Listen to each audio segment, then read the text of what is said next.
You know, in every journey, when we begin, like, imagine a car ride and you're going on this drive and you're heading towards a certain direction. There always comes that part in your journey where you're like, okay, now there is no other route I can take. This is the only path I can take. So, welcome to day or chapter 9 of 30, in which I realized that, hey, I have already crossed the no return point and I learned so much more then. And in this chapter, I would say this was the part of my journey where I realized I wasn't exploring anymore. I had crossed something quietly without ceremony. I wasn't trying to build a business.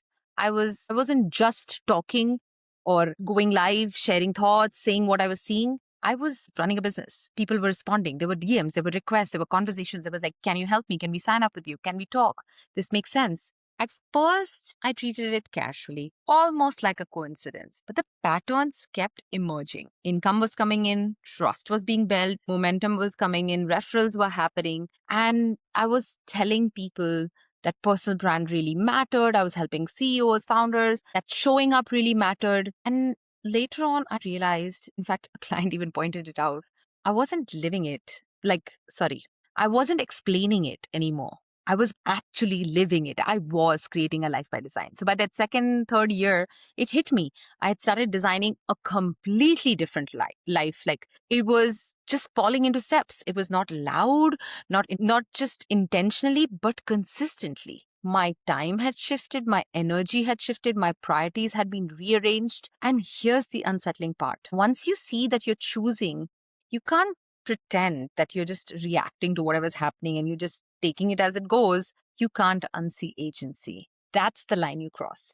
Before that line, you feel like it's happening to you. After that line, that point in the journey, you realize you're shaping it, you're in charge, you're in the driver's seat, even when you don't name it. And that realization can be so destabilizing.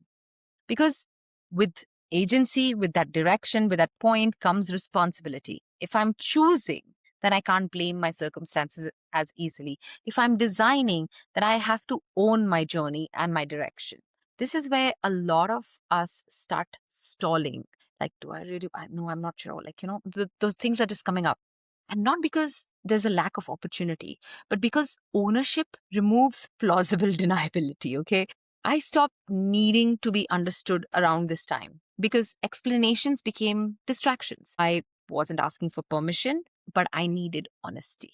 So I would say this chapter wasn't loud, it was grounding. It was the moment I knew I wasn't hovering anymore. I had stepped into something. And recognize that point in your journey so you can go get and, like, chase every goal, every dream you want, because sometimes we just have to be honest with ourselves that, hey, I'm already on this path and I really want this. So tomorrow I'm going to talk about how I stopped calling it accidental and what happened next. So remember to be delusional, be unleashed.